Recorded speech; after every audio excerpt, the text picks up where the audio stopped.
ሰላም ጤና ይስጥልን ተመልካቾቻችን ከኢሳት ነጻ የህዝብ ሚዲያ ለግንቦት 23 2017 ዓ.ም ለተቀዳሚ ያዘጋጀናቸውን የምሽት ዜናዎች ይዘን ቀርበናል።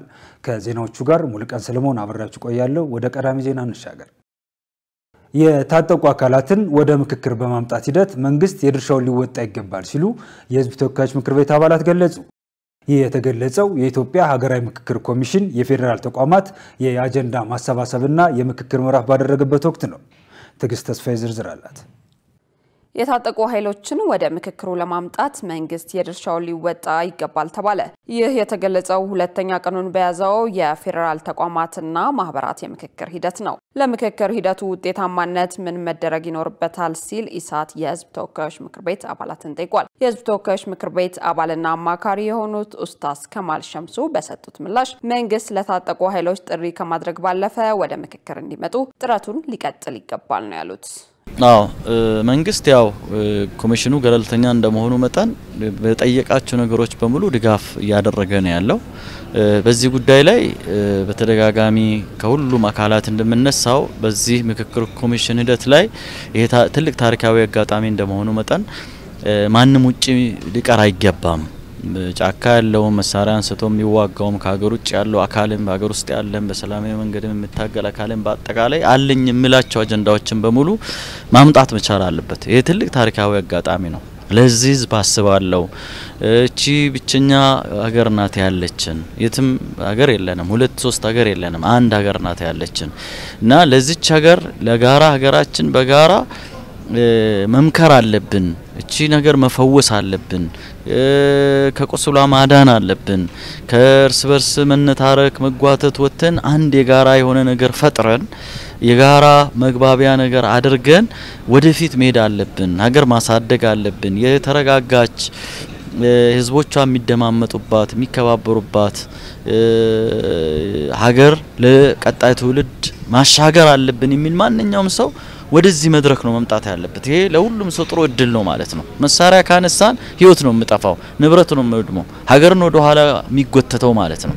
ስለዚህ መንግስትም ጥሪ ከማድረግ ባሻገር ተራምዶ ረጅም እርምጃ ሄዶ እነዚህ አካላትን ወደዚህ ማምጣት መቻል አለበት።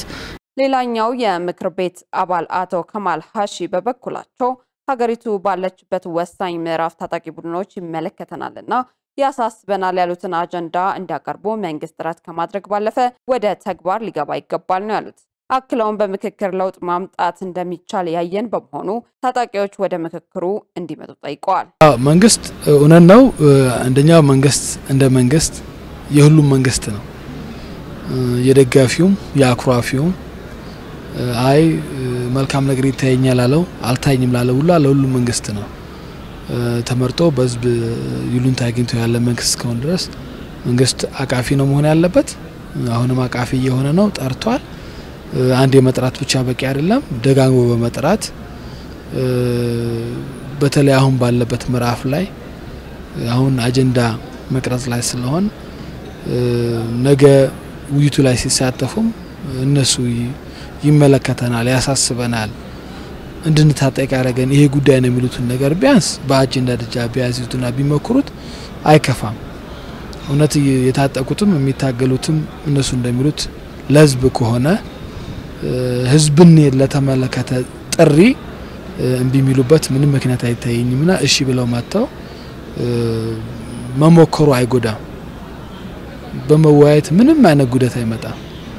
ግን ሳይወያዩ ቢቀሩ ነገ ይቆጫቸዋልና ይሄ ደግሞ የሚገርም የታሪክ ጊዜ ስለሆነ የዚህ ታሪክ አካል ሆነው የውይይቱ አካል ሆነው እንደማንኛውም ኢትዮጵያዊ እነሱ አገር የሰባሰበበት አገር የመከረበትን ማድ ቢቋደሱ ምንም የሚጎዳ ነገር የለውምና አንዳንዴ አንድ ምን የሚል የሶማሊኛ አባባል አለ።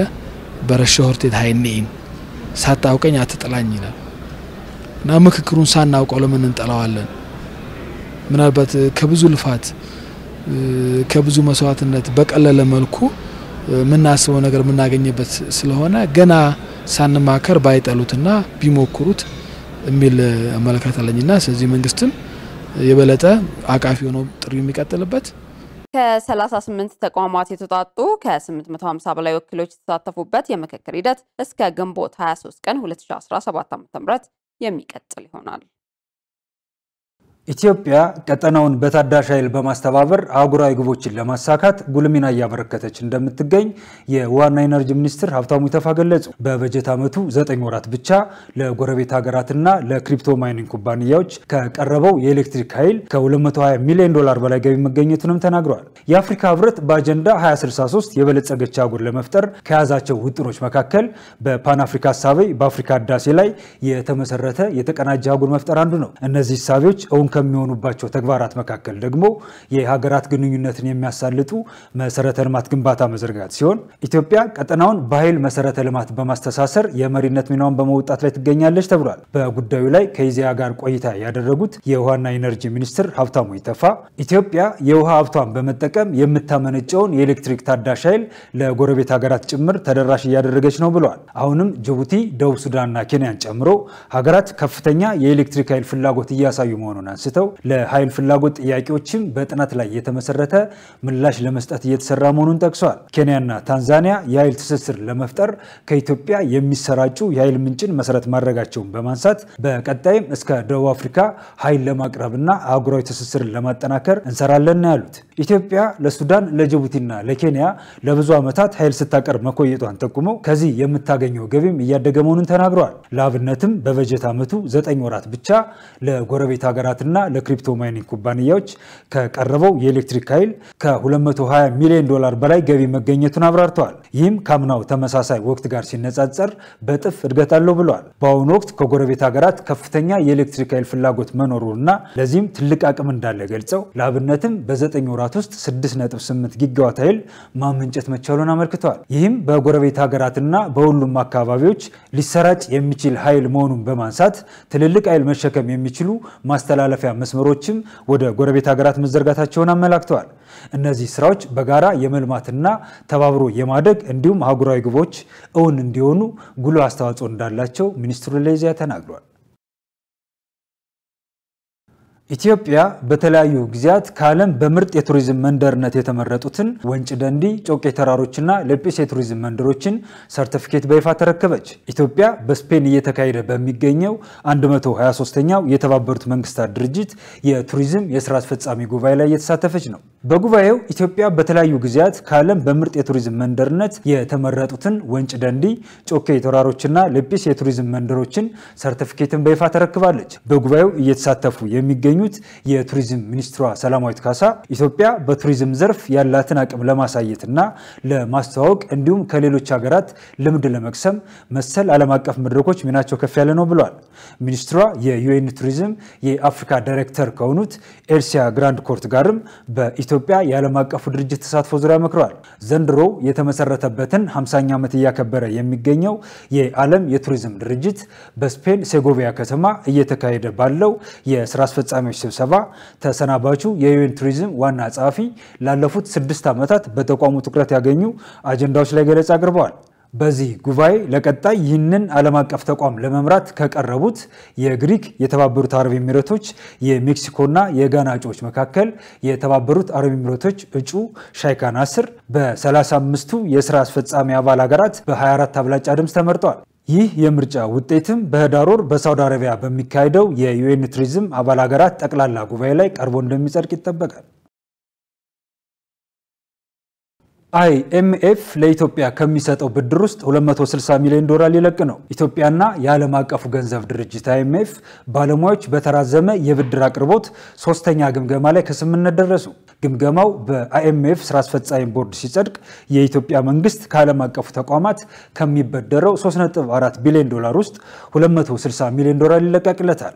የአይኤምኤፍ ቦርድ ግምገማውን ከማጽደቁ በፊት የኢትዮጵያ መንግስት ከይፋዊ አበዳሪዎች ጋር የመግባቢያ ስምምነት ላይ ይደርሳል ተብሎ ይጠበቃል። ይህንን ትላንት አርብ ግንቦት 22 2017 ይፋ ያደረጉት ከሁለት ወር ገደማ በፊት ወደ አዲስ አበባ መጥቶ የነበረውን የአይኤምኤፍ ባለሙያዎች ቡድን የመሩት አልቫሮ ስፒርስ ናቸው።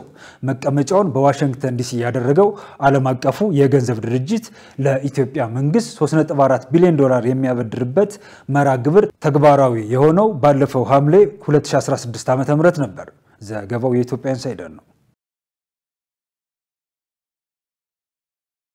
በወንዝ ዳርቻ አካባቢ የሚለቀቁ ፍሳሽ ቆሻሻዎች ጋር ተያይዞ በማህበረሰቡ ዘንድ አሁንም የግንዛቤ ክፍተት መኖሩን የአዲስ አበባ ደንብ ማስከበር ባለስልጣን ገለጸ። ባለስልጣን መስሪያ ቤቱ የደንብ ጥሰቱ ካለፈው ተመሳሳይ ዓመት ጋር ሲነጻጸር 64 በመቶ መቀነስ መቻሉን አስታውቋል።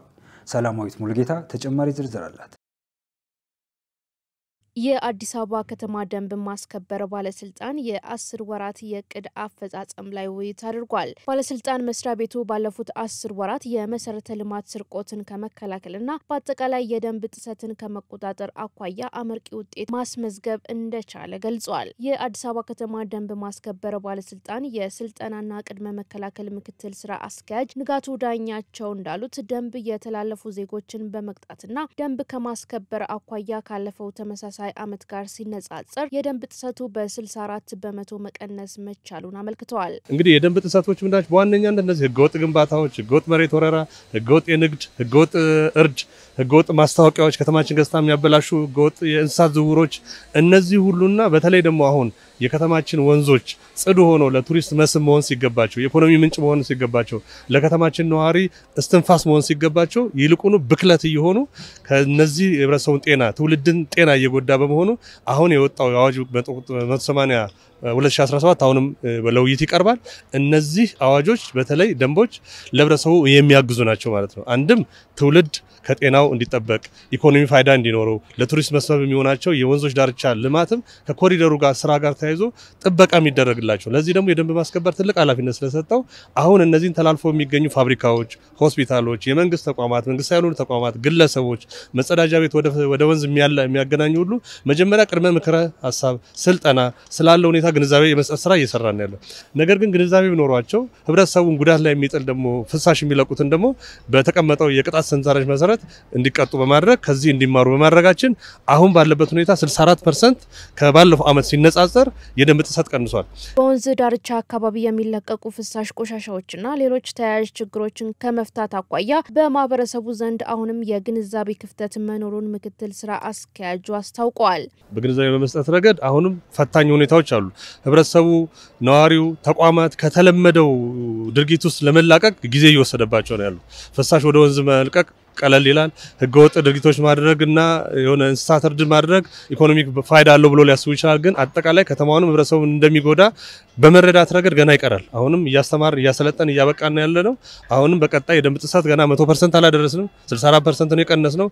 100% የደንብ ጥሰት የሌለባት ከተማ የሌለባት ወረዳና ክፍለ ከተማ ማድረግ ከህብረተሰቡ ጋር እጅና ጓንት አድርገን መስራት ይጠበቅብናል ብዬ ነው ማስብ። አንዳንድ ባለሙያዎች ላይ የስነ ምግባር ብልሽትና ህገወጥ አሰራሮች የሚታዩ መሆኑን ገልጸው በቀጣይ እነዚህና መሰል ችግሮችን ለመቅረፍ በትኩረት እንደሚሰራ ጠቁመዋል። እንግዲህ በአጠቃላይ እነዚህ ኦፊሰሮቻችንን አሰማርተን ወደ ስራ በማሰማራት ረገድ ሁሉም ኦፊሰር ወደ ተግባር ይሰማራል። በዛ ውስጥ ደግሞ ህብረተሰቡን በአገልግሎት አሰጣጥ አብዛኛው ኦፊሰሮቻችን ተገቢ ስራ እየሰራ ቢሆን አንዳንድ ኦፊሰሮቻችን ደግሞ ህብረተሰቡ ጋር ባለው ኮሙኒኬሽን ተገቢ ያልሆነ ግንኙነቶች የመኖር ብልሹ አሰራሮች የመኖር እነዚህን ደግሞ በየጊዜው እያስተካከልን እያረምን እያበቃን ከህብረተሰቡ በምናገኛቸው ጥቆማዎች ደግሞ እያስተካከልን እንሄዳቸው አሉ።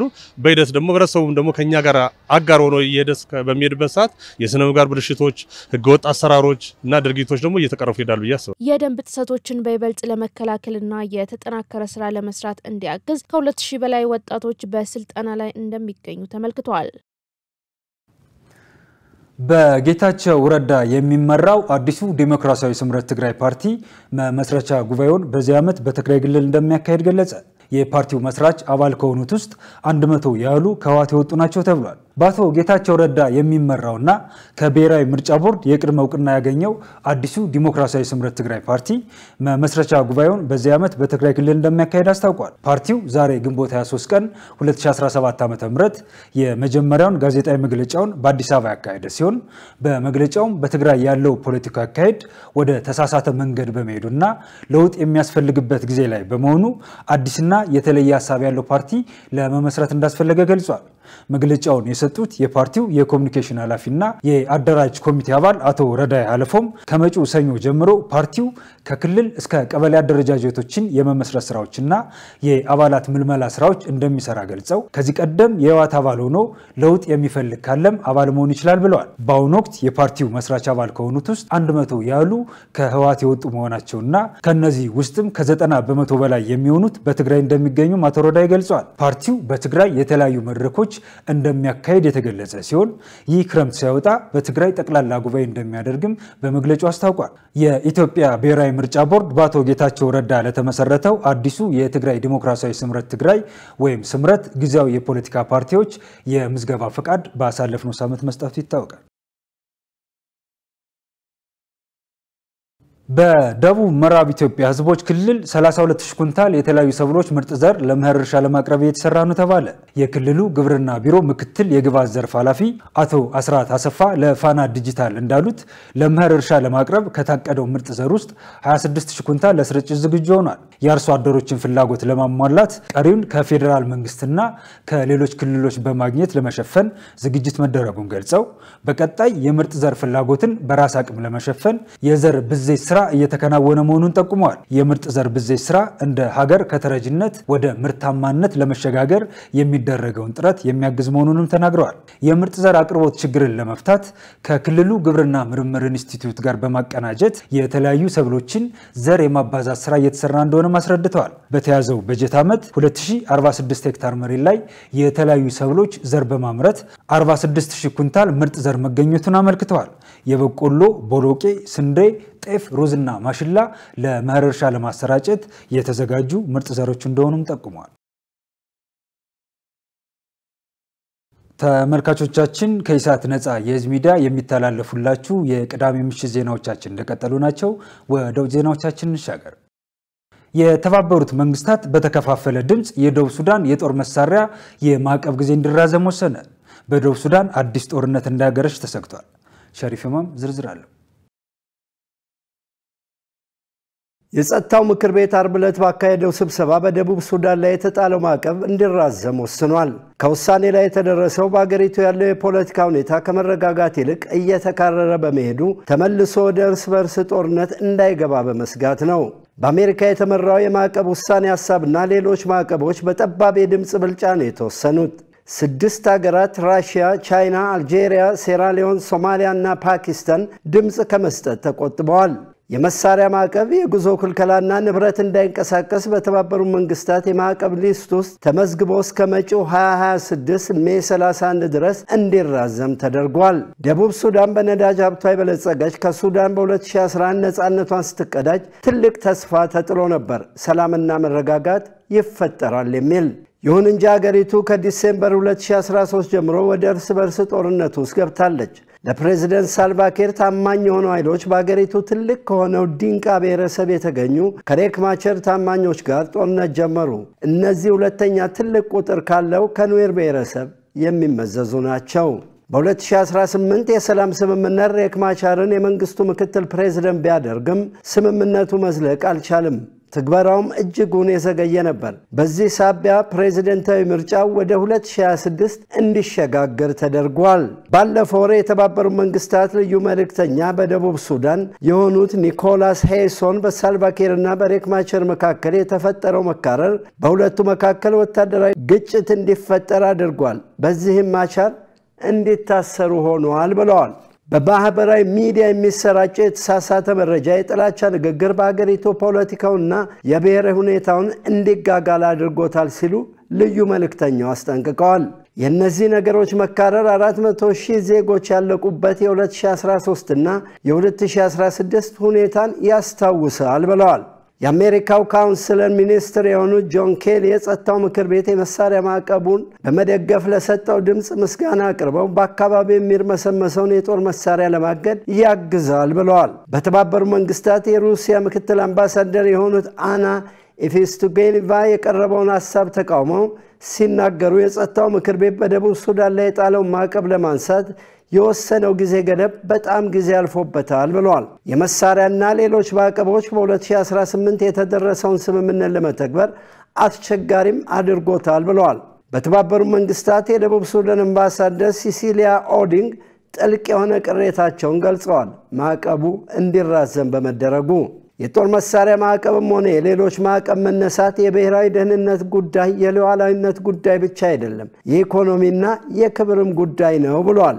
ይህ ጉዳይ ለእድገት እንቅፋት ነው፣ የውጭ ኢንቨስትመንትን አያበረታታም። ይህ ሁኔታ መንግስትን ለችግር ይዳርጋል፣ ህገወጦችን በማበረታታት ብለዋል። ዜናውን ስናጠናቀር አሶሺየትድ ፕሬስና አልጀዚራን በመረጃ ምንጭነት ተጠቅመናል።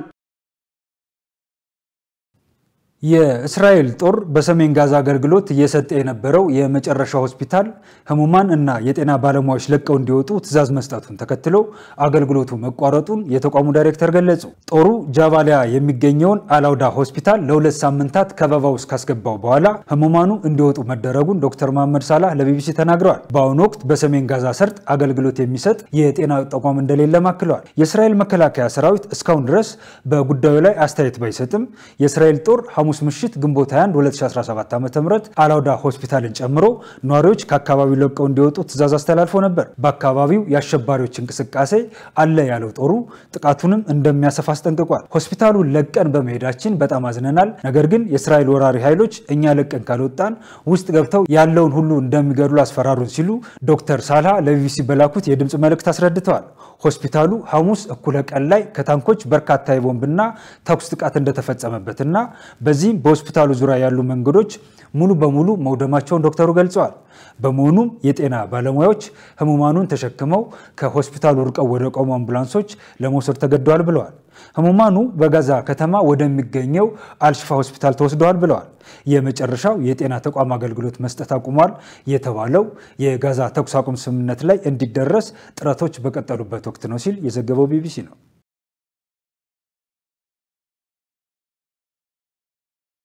ተመልካቾቻችን ከኢሳት ነፃ የህዝብ ሚዲያ ለዕለቱ ያዘጋጀናቸው የምሽት ዜናዎቻችን የተከታተላችኋቸውን ይመስሉ ነበር። ከዜናዎቹ ጋር ሙሉቀን ሰለሞን አብራችሁ ቆየው። መልካም ሰንበት ይሁንላችሁ።